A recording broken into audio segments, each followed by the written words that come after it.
by Matt Kolp, who's a grad student at Andy Jarrus's lab. Matt comes all the way from the far west side of Lansing, Waverly area.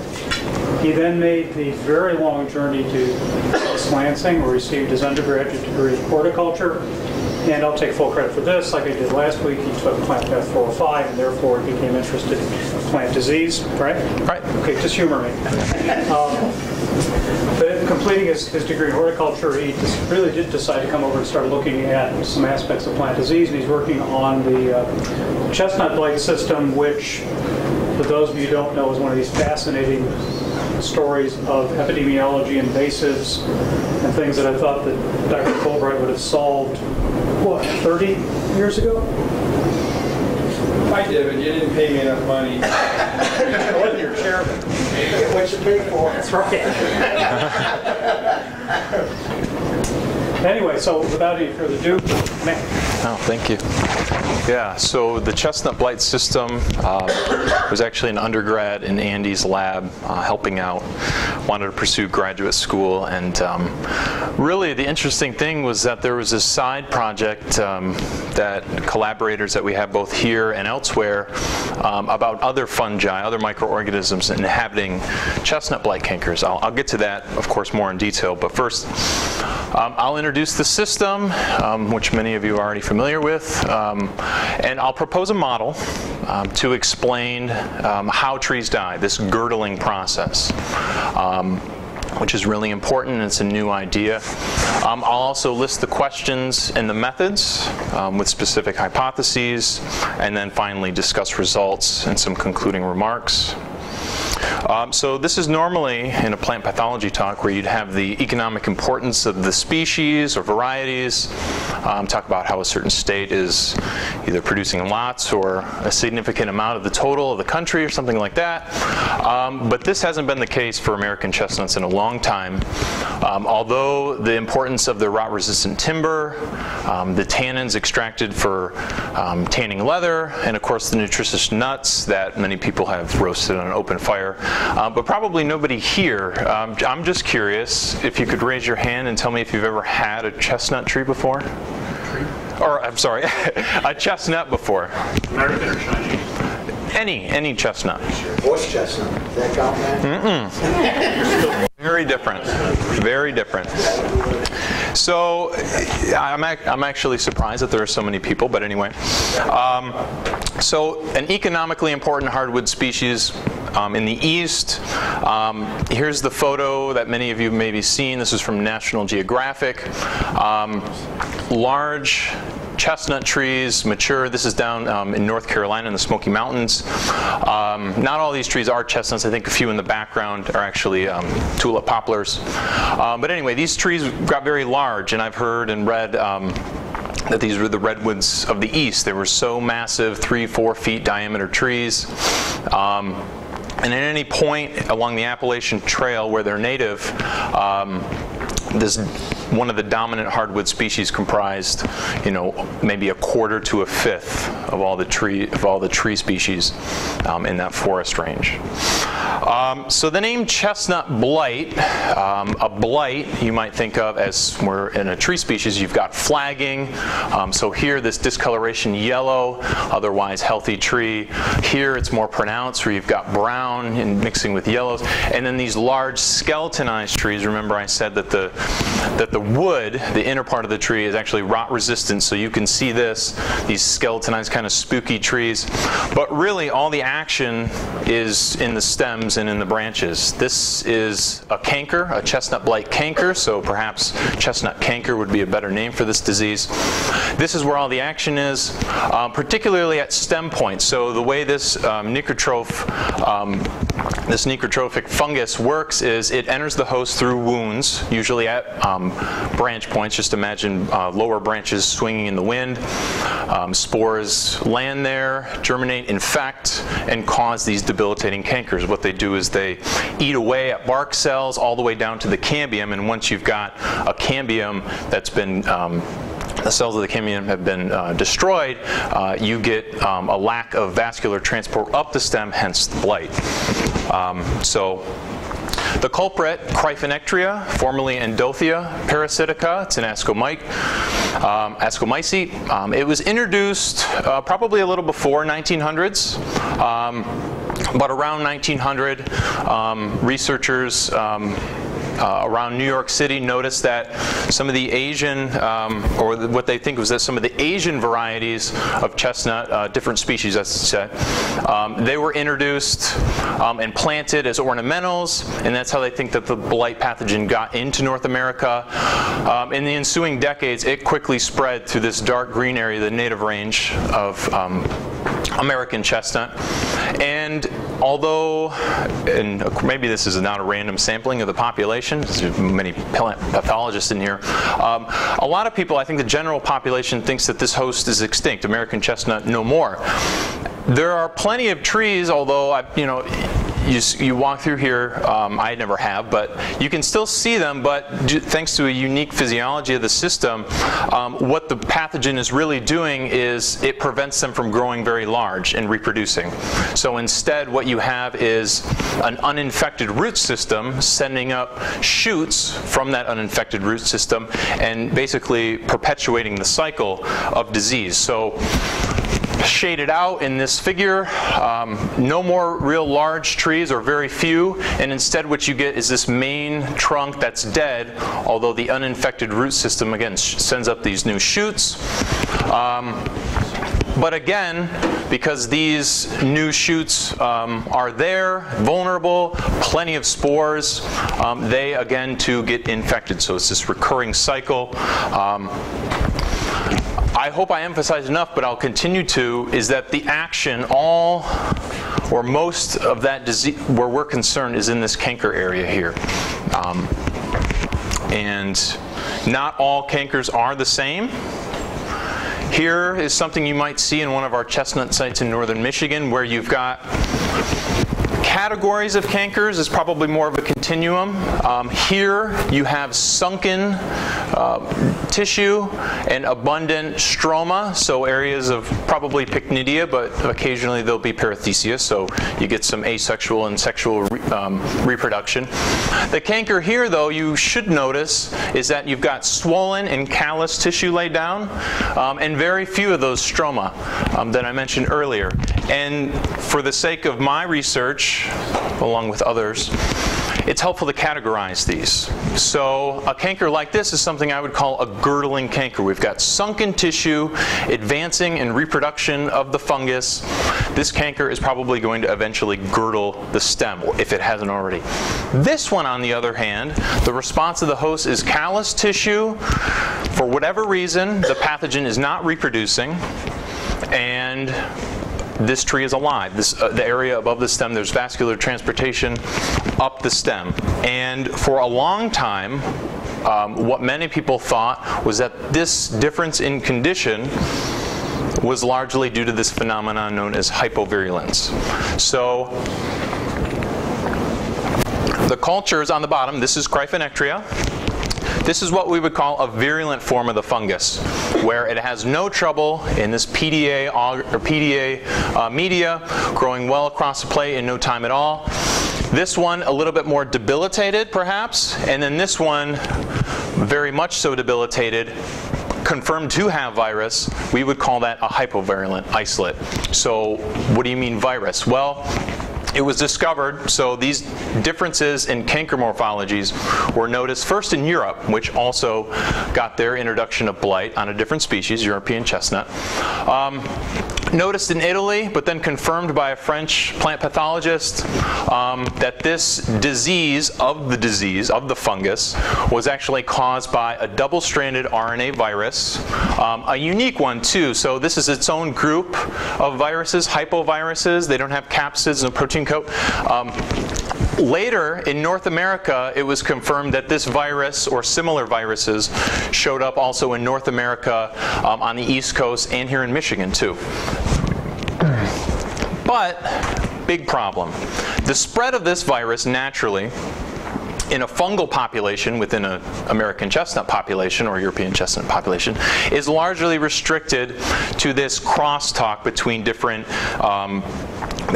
strains of a fungus. So if they're not genetically similar, there's really no fusion, there's no transmission of any kind of nuclei or virus, and that's what really restricts this spread within a fungal population. So although you could get spottiness if you have differences in the genetic makeup of your plant or of your plant pathogen population,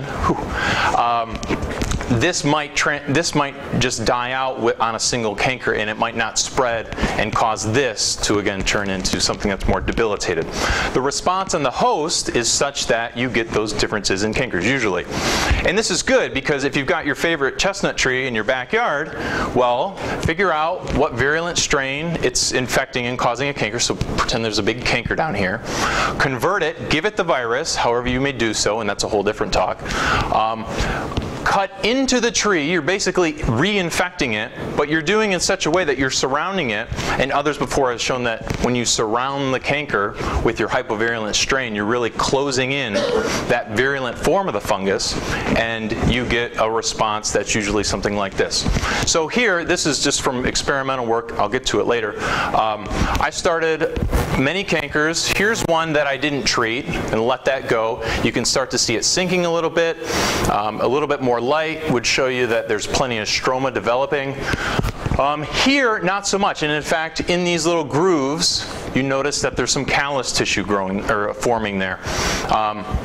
And aside from unsuccessful manipulation by, say, a researcher, you might get some breakouts here, but normally this is the response that you get. So saving an individual tree from an individual girdling canker with this hypovirus usually works. But again, we've got the problem of in a forest population where you've got different strains, it can be problematic. And there's probably other things that are explaining the girdling process. And not just the girdling process, but how fast it occurs and the likelihood that it will or will not girdle a tree. So I spent a lot of time here talking about virulence and hypovirulence caused by the virus and how the genetics of the pathogen or the plant or the pathogen population is important. Another idea as to why success of the spread of these hypovirulent isolates spread so readily in Europe was that European chestnut probably is a little bit more resistant or a little less susceptible to the pathogen, whereas American chestnut absolutely the most susceptible host for this pathogen. So I covered these two. How about the environment? I haven't really read much about the environment and how that's contributing to disease. I've got some abiotic conditions of the environment here, but maybe other parts aren't here that might be contributing to disease expression, particularly the environment, not the abiotic environment, but maybe the biotic environment. Wait a minute. Yeah. Could you turn the volume down just a little on your microphone? You're getting some kind of feedback. Okay. Maybe if I hold it down here. I think if you could just turn the volume down. Okay. I've never used one of these before. It's for the cameras, so one of my committee members is in here. Sorry to interrupt you. That's okay.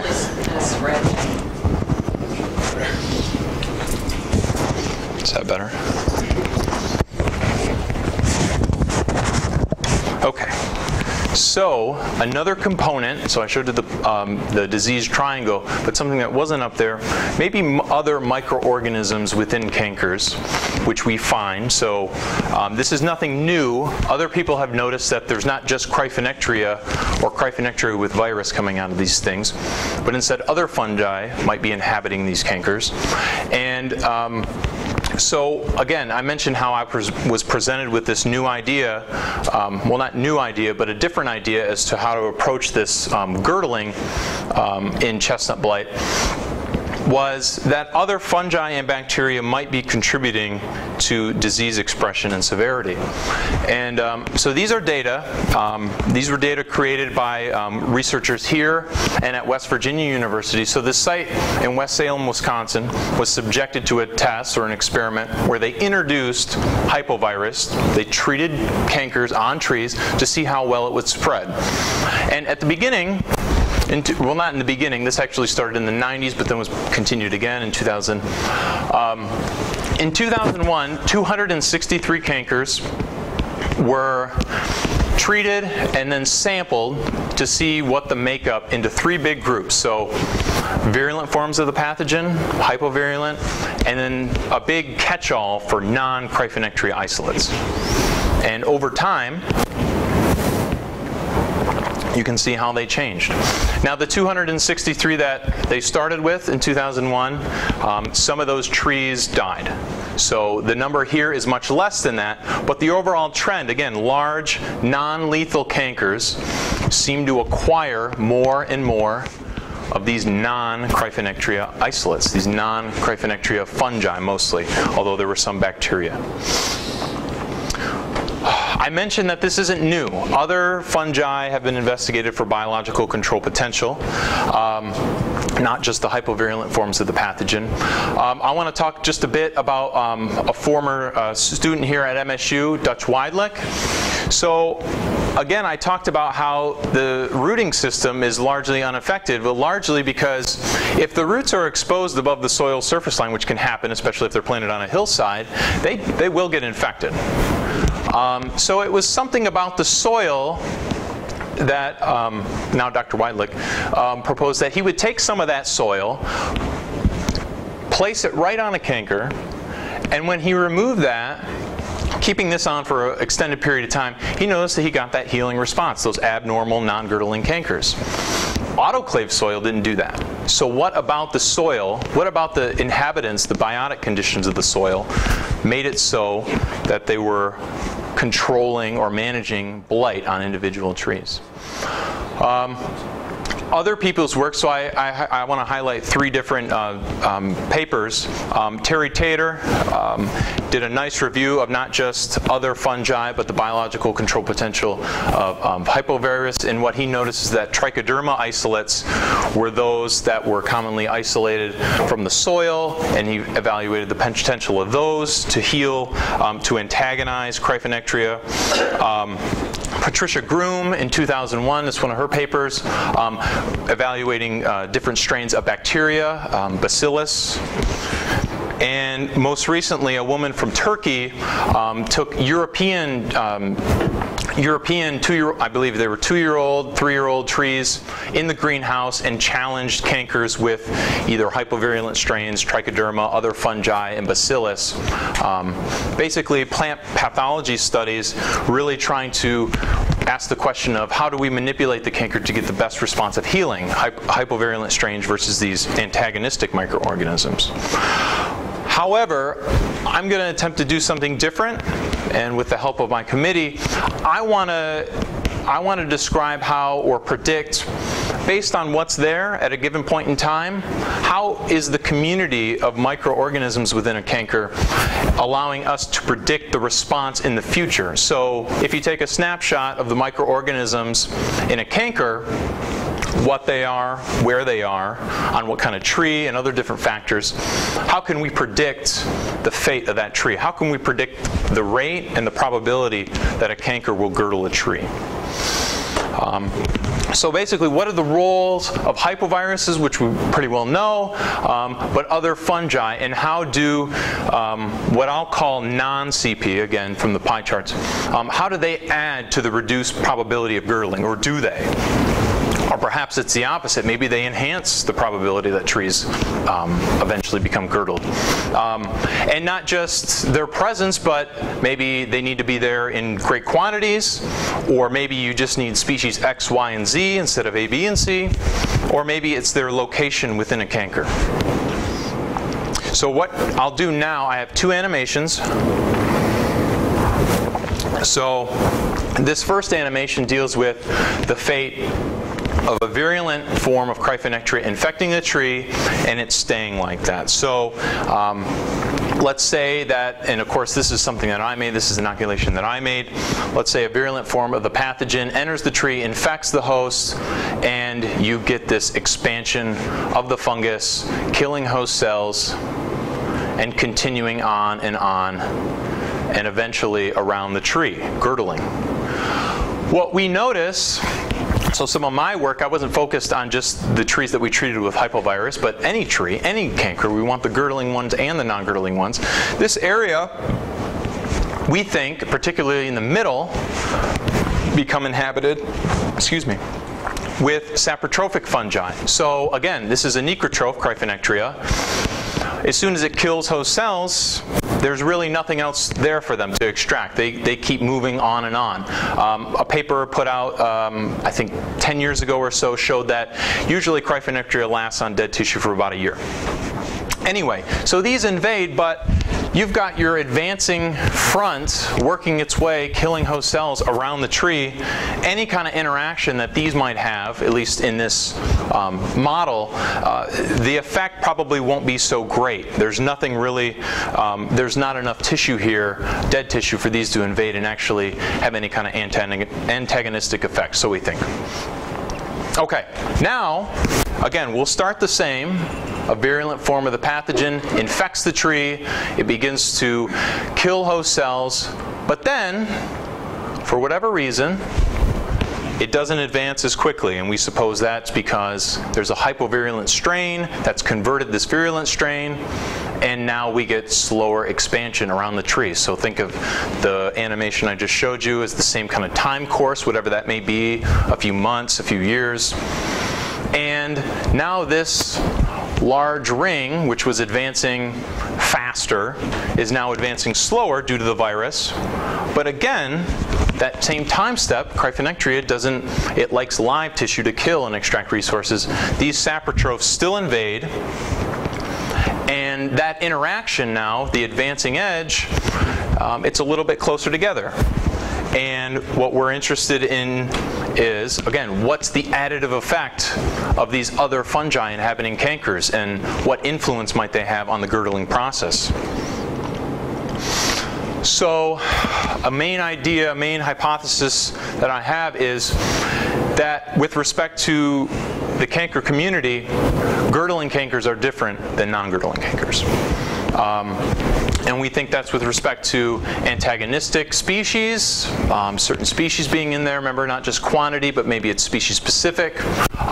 The arrangement, so their place in space in the canker, and then probably other factors, but I'm going to talk mostly about these two today. And simply, so how do we test this? Well, the answer is to sample lots and lots of cankers.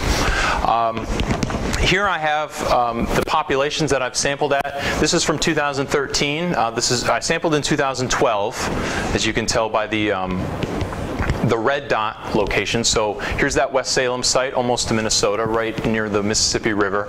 2 sites in Michigan.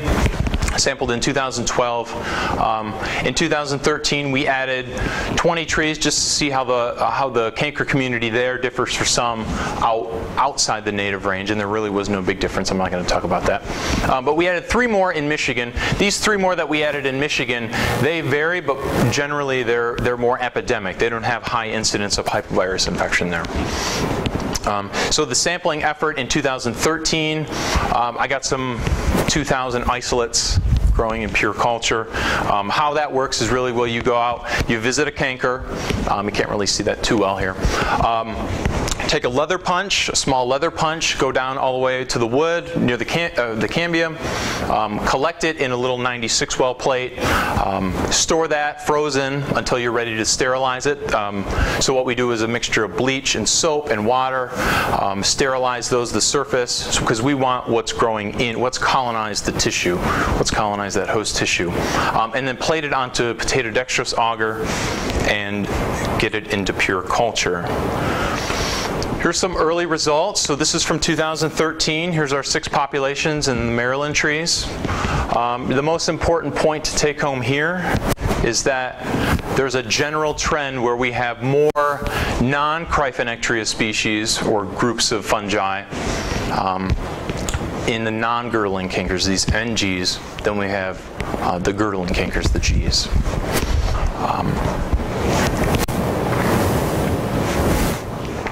So this was from 2013. In 2014, again, I showed you the animation, the model of what we think is happening, how that inner area of the canker is where most of these non-Cryphonectria microorganisms are colonizing, inhabiting. In 2012 and 2013, really all we were doing, and pretend that these are cankers. I made these.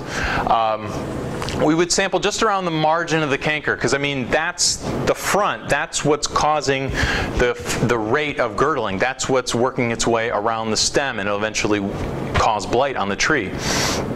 Two different, so we've effectively doubled our my sampling effort, 12 around the outside and then 12 somewhere on the inside.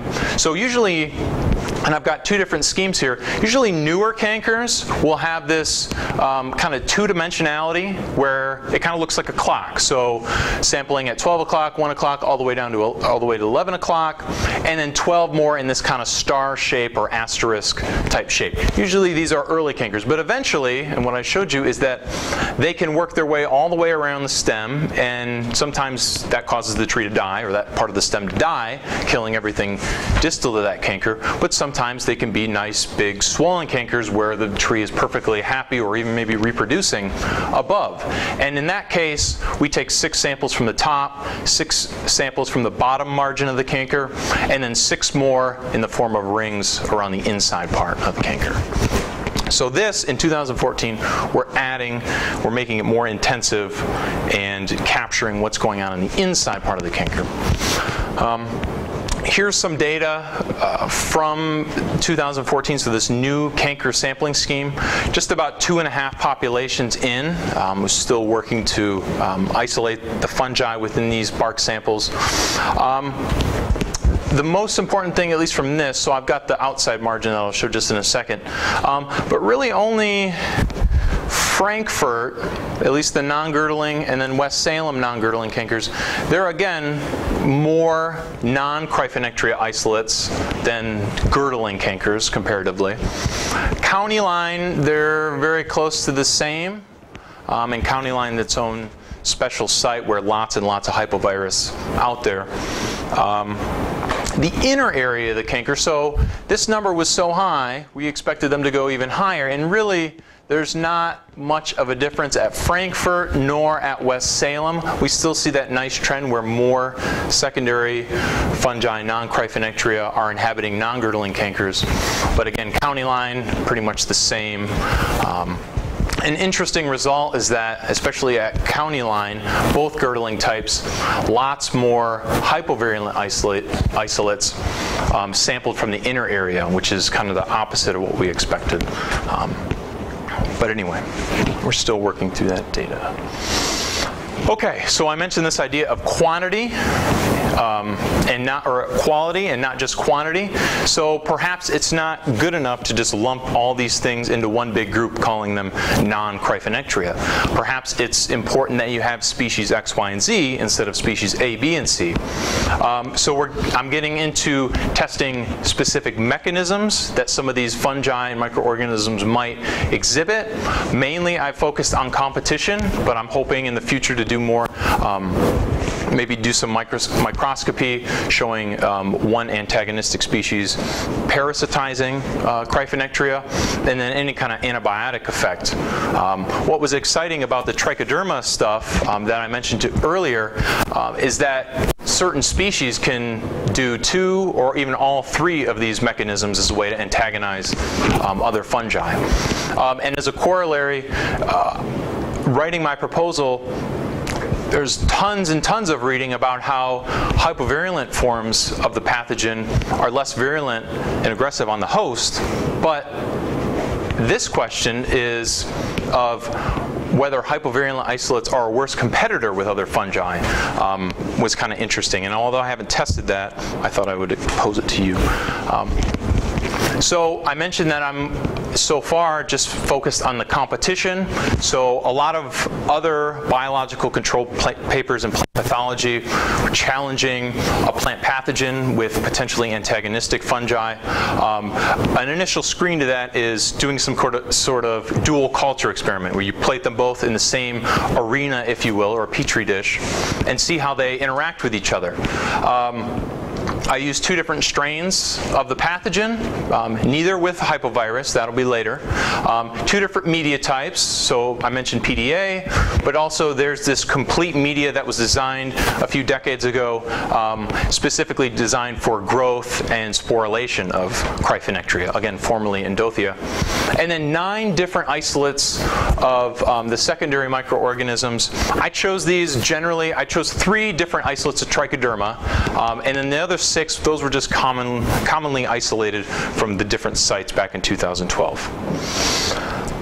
So in all that reading, I noticed that, sure, there's plenty of different ways to pair these up, you know, the different links, different size dishes, but most all of them had some sort of categorical approach. You know, what's happening? Is it a kind of deadlock? Does one grow over the other? I wanted to quantify this, make this a repeatable thing that other people could extend to not just Cryphonectria work, but other systems.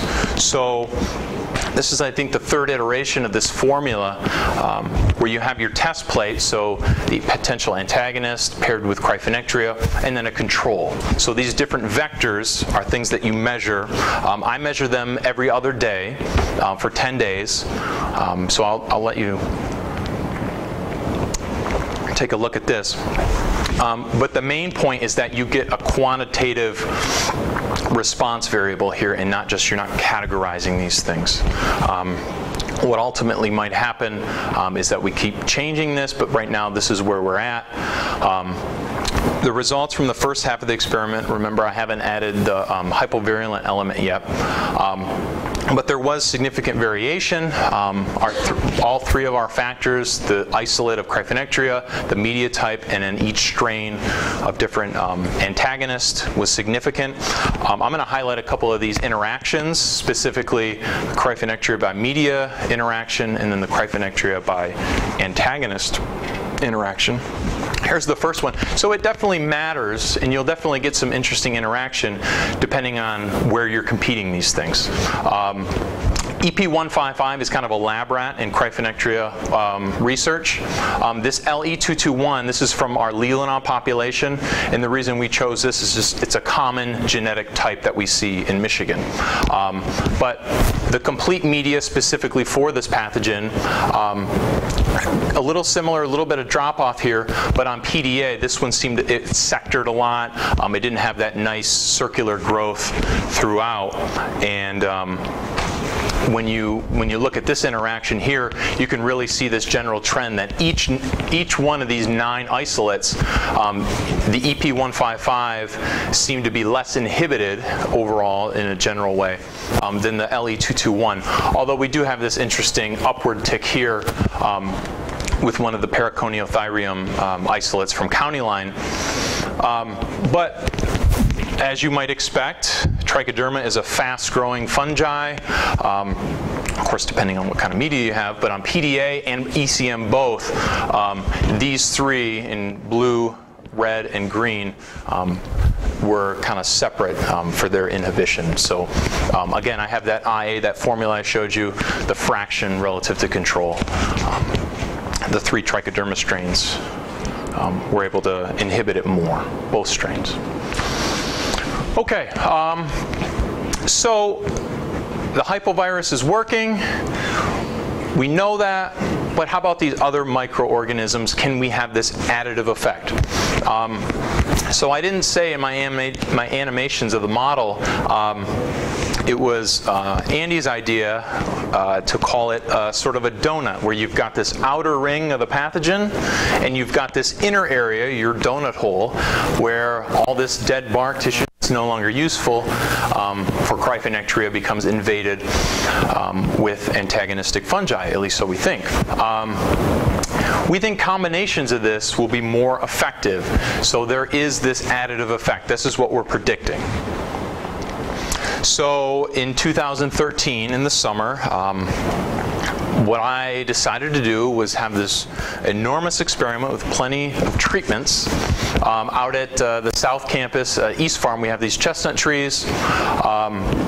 I started 120 cankers on these trees on, I think, 39 different trees. And really the design of it was, let's have at least 2 cankers on one stem. So I mentioned how it sends up multiple shoots, the root system. So for any one tree, I think the most I had was 6 different cankers. So not a complete blocking there. But anyway, the different treatments, I'll go over those. So the first 3, and it's important that you keep these numbers in mind, although I have a color coding system on the next slide. The 3 trichoderma strains that I chose were the same 3 that proved to be the fastest growing and the most inhibitory to cryphonectria in the dual culture. But how we applied these, so basically we created this canker area and we took these, grew them up in sort of a viscous solution and just painted them right onto a scarred inner area of the canker. These next 2, this is the hypovirulent treatment. So MI5, that's that Leelanau 221 isolate. Probably should have changed it. GH2 is a hypovirus that was discovered in Michigan. These 2 treatments, the only real difference is we did it the way we know is best, by painting and infecting or inoculating just on the outside of that canker. And on this one, we did it just the same as this. We scarred the inside and we covered the inner area with that inoculum. These next 3 treatments are combinations. So painting the inside with this strain, 2343, and applying the hypovirulent isolate just beyond the canker margin. So treatment 6 is a combination of treatment 1 and 4, 2, and then 7 is 2 and 4, and 3 and 4. And then, of course, on the other side of that is we took the other hypovirulent inoculation technique, painting on the inside, so basically mixing these together, this strain and this treatment, scarring the inside and applying it all right there. And then, of course, the controls at the bottom. So here's what that kind of looks like. This is the same photo I showed you earlier. Here's one where we just scarred. So not all these cankers started out at the same rate. I think about a month to a month and a half after I started these cankers, I treated them. So it gave them some time to go and get bigger. This one, which looked like kind of a loser, like did this inoculation work? Not treating this, this thing exploded. So you can maybe hopefully see all these stroma, these orange little dots. So definitely not doing something had some effect. Here's the results of that experiment. So in 2013, when I did this in late June, I monitored these cankers for the rest of that summer and even into fall. I think I stopped on the first day of December. And the way I measured the area, I measured the area of the canker. The way I did that is I took transparency paper and, depending on the time point, a certain color Sharpie marker, and literally went up to these stems and wrapped my transparency paper around there and basically traced that area. And on the last time point of this year, so I think there were 11 time points total. On the last time point, the end of the season, if you will, these are the canker sizes, or the mean canker sizes for each of the treatments. So here's trichoderma alone on the inside part of the canker. Not so good coverage compared to number 4. And if you remember number 4, that's what we know is the best, where you take the hypovirulent isolate and paint, or wound and inject the hypovirulent isolate around the canker. Number 5 is scarring the inside. So we like that result. 6, 7, and 8. Oh, no, 9, 10, and 11. This is number 5 with number 1, 2, and 3. We're putting all that biological control, all those microorganisms right in the middle of the canker and seeing how they do. And these actually jumped up quite a bit. Not a huge replication for each of these treatments. That's where they're large error bars. But this was kind of I want to do an experiment this summer. Let's get out into the field and do something. 6, 7, and 8, though, we liked how consistent this was.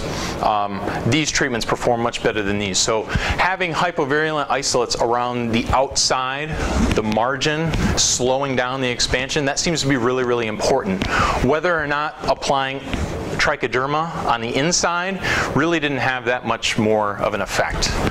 So to answer my own question, is there an additive role in canker reduction and slowing that rate? Maybe not. But this experiment is full of its own problems. The fact that I treated these cankers a month or so after I started them, that's probably not how it happens out in nature. It maybe takes months to years for things to colonize and actually contribute to this. And the fact that these trees were not clonal, not uninfected. So I made sure that I took segments of stems that were uninfected, but most, if not all, of these trees had their own naturally occurring cankers well on that stem. So when I went out this summer and looked at these cankers, a lot of the trees had actually died. Whether or not that's because of my treatments, I'll never know that. But anyway, this was just sort of a preliminary experiment.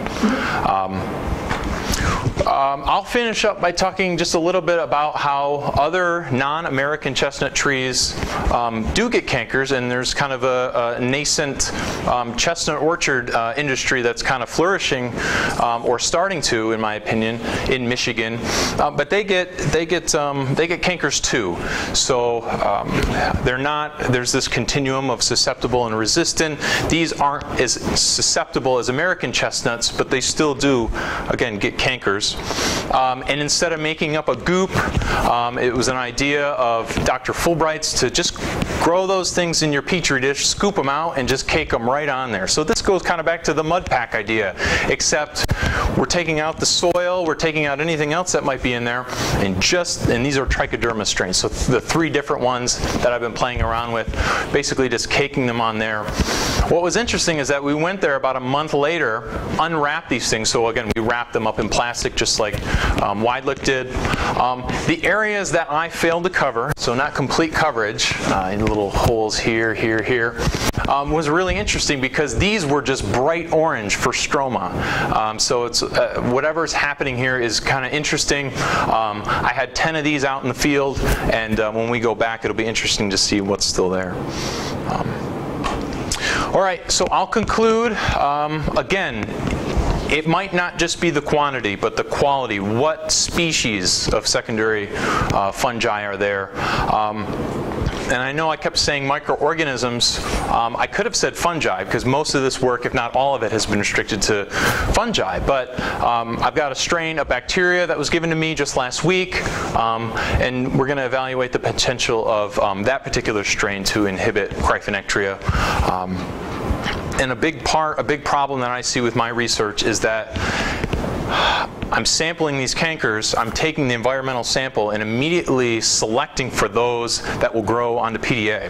I know that I'm not capturing truly everything that's there. In fact, it's probably a very small amount.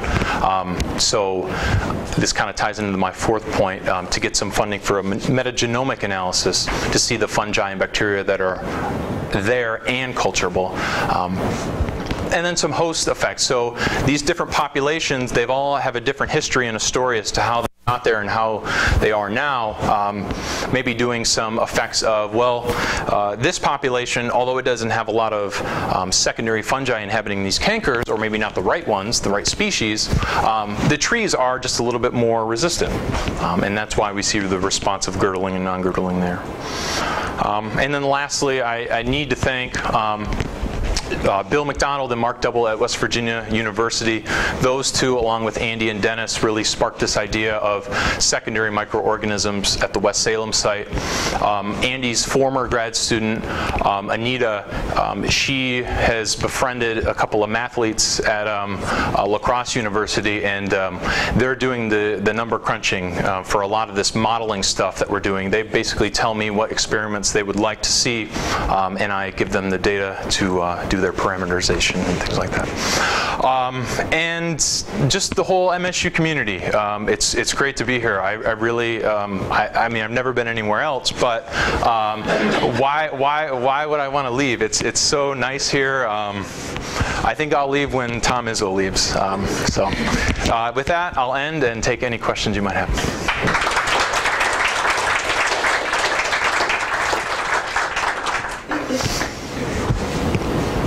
Yeah. So can you go back to that slide where you had it was just before your last section that you had to graph this one. This one. Oh, yes. So 12, 13, and 14, what are those samples?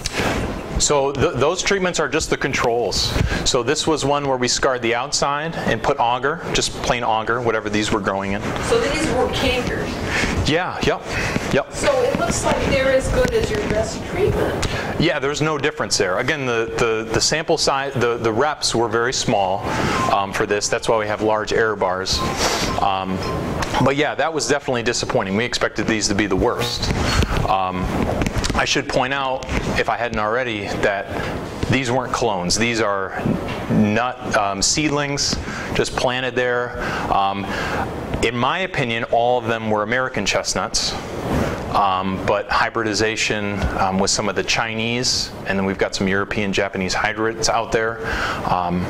It was really tough to say what all these trees were. So it's possible that there was some unlucky selection of these two or these three, and the fact that they're not better than or not worse than my best one, at least for this small experiment. Yeah, friend. Matt, I know this wasn't a big part of your presentation, but you said something that interested me at the beginning. It's believed the fungus originated in Asia. Right. What makes the American chestnut so much more susceptible than the European chestnut? Do people really understand that? No. It's just a suspected reason as to why the hypovirulence phenomenon has worked better there than here. That's one of them. The genetic dissimilarity is another one. Most resistant, as you would probably guess, are the Asian species. Yeah, they've had originated. You've gone through many years of coevolution. That's the same with the pinewood nematode in the United States. So in Japan. So that's why I was curious as to why you've got this. Maybe Europe's closer to Asia.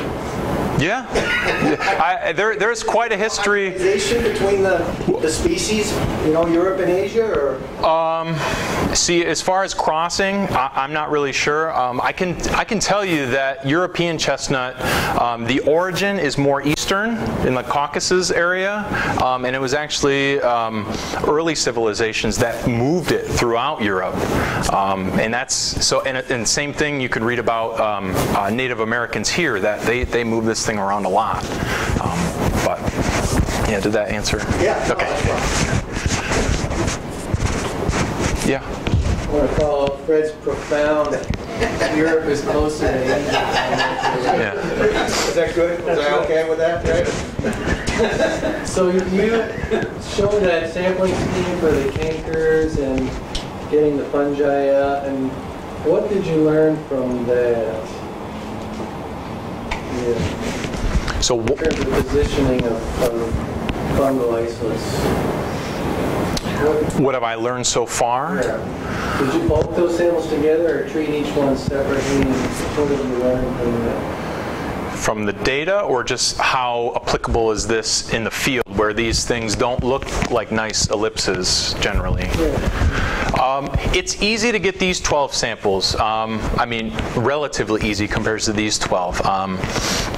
The first year I was out there, a lot of the trees, especially the younger ones, I just wrote on there with a Sharpie marker and literally put a 1, 2, 3, 4, and next year you can actually see it advance past those Sharpie marks. It's challenging, definitely. The thing I feel good about is that if I've got the 12 on the margin, as long as I make sure that none of these inner area samples are beyond out here, I feel like I'm capturing the inner area. Whether or not I hit this one in year 1, and then I try to think that I'm here, but I'm more like here. it's not a big spot of worry for me. So if you're thinking about trying to characterize bacteria, and maybe not characterize it, but evaluate it for inhibition. Understand what organisms are there or associated with certain types of cancers or whatever. How are you planning to do that in terms of genomics? So it's going to be very expensive to do potentially. Right. So kingdom-specific primers for the fungi, ITS, and then for the bacteria, the 16S. So, I mean, I'm talking about sampling and oh, the sampling. Well, so yeah, I plate these bark samples after I surface sterilize them on a really rich media, potato dextrose agar. We actually can get bacteria growing on the Endothea complete media, and maybe more minimal medias might be good to not get some of the weedy fungi out of there and more of the slower growing bacteria. So to be honest, it'd be nice to work alongside a student where I can focus on the fungi, he or she can focus on the bacteria, and we can collaborate. Yeah. Dennis? Yeah. What if it's all hypovirulence? What if it's all hypovirulence? Then so far, the major data point you have, the big question in your thing, is that it's hypovirulence placed on the outside of your donut. right. That's what creates a small canker. And then this canker stays around for a long time because it doesn't kill, and it becomes contaminated with microorganisms. Sure. Yeah, that's a story. That's a story that could be contributing to that. The hypovirulence thing, it can work, but any kind of breakout or any kind of reinfection or anything like that could set it off again and complete its way around, and it could girdle it. And you do see that, but in Europe you don't see that. Yeah. Well then, that's another. So are you trying to say that the microorganisms, secondary microorganisms coming in prevent breakouts, or may play a bigger role if a breakout occurs? Yeah, you could say that. So a breakout would be an escape of maybe a controlled swelling kind of canker. And you could think of these things as, well, you've got this hypovirulent infected canker, and maybe other microorganisms are replacing the hypovirulent strains in there. Well, when I have studied biocontrols, you go to where the biocontrol is successful. And if your field is a canker, right, that's what you have to look at. That's your acre of field. Mm-hmm. It seems like you want to study the microorganisms in a particular location where it's being successful, and not where a breakout is occurring, because the breakout is where it's failed. Right. But so if you have a clock and you see a breakout at 2 o'clock, but it's being held in check at 8 o'clock, shouldn't you just like saturate your isolations at the 8 o'clock point to find out what's different between 8 o'clock and 2 o'clock in this canker? So yeah, so if I could recreate that story, and I'm making this up, I'm adding to your story. Let's say at 2 o'clock last year, I had nice hypovirulent isolates all around here. These are mostly hypovirulent isolates, but at 1, 2, and 3 o'clock, maybe those were virulent forms of the fungus. And then when I go back this year and I see that breakout, I think, well, looking at the data from last year, that's probably something we could have predicted, because the virulent form of the pathogen is only right here, and that breakout, you could have predicted that because there wasn't virus at 2 o'clock. Well, I just wanted to follow that up because you didn't talk about the Maryland trees.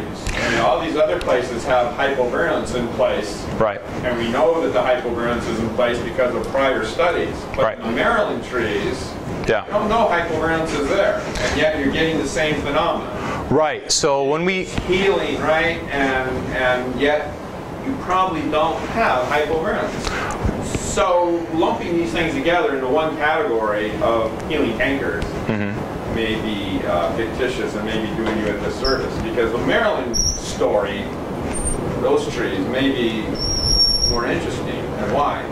Right, yeah, so Dennis and I went to Maryland, and a few people, as part of TACF, they took us around to some cruddy bark trees, so large surviving trees that had just a facade of a canker where all these callus tissue and bark was kind of slipping or peeling right off, and no known incidents of treatment with hypovirulence was reported there. But when I sampled these trees and isolated the fungi in there, lots and lots of trichoderma, not a lot of Cryphonectria.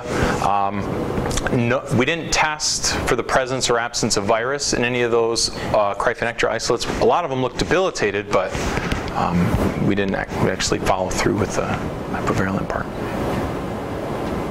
Yeah, Matt.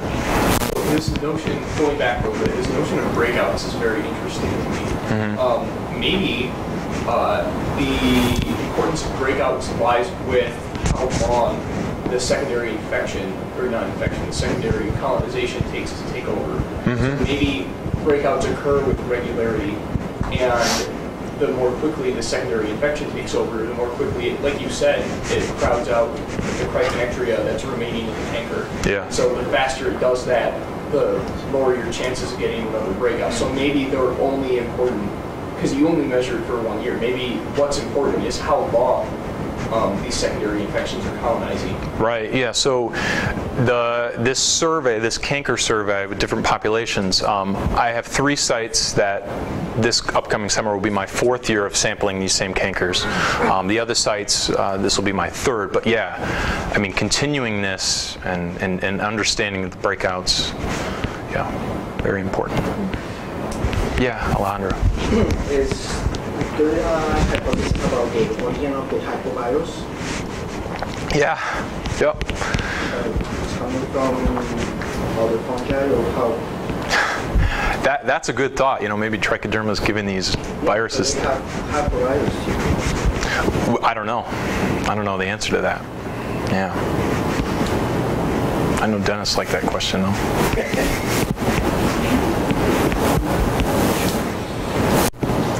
Anything else? Yeah, Matt. So you're talking about your species-specific mechanism slide. I don't remember exactly what you said, but you're talking about testing competition. Okay. So are you do you already know that they compete? Because I thought that the Cryphonectria occupied a different niche than the secondary fungi. Right, on the tree, yeah, different lifestyles. So, yeah, the biology of Cryphonectria or some of the other fungi that we're finding is definitely different. But the competition that I've investigated is, yeah, just the dual culture plating. They both, in order to grow, need the auger. Oh, I see. Would they compete with each other in nature? That's a good question. Yeah. So I mentioned there's a paper, and I could talk more about it. There is some kind of persistence of Cryphonectria on dead tissue, but the paper said it was about a year, a little over a year.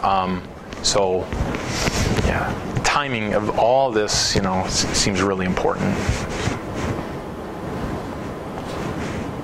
Anybody else? Anything else? All right. Thanks, Matt. So, yeah.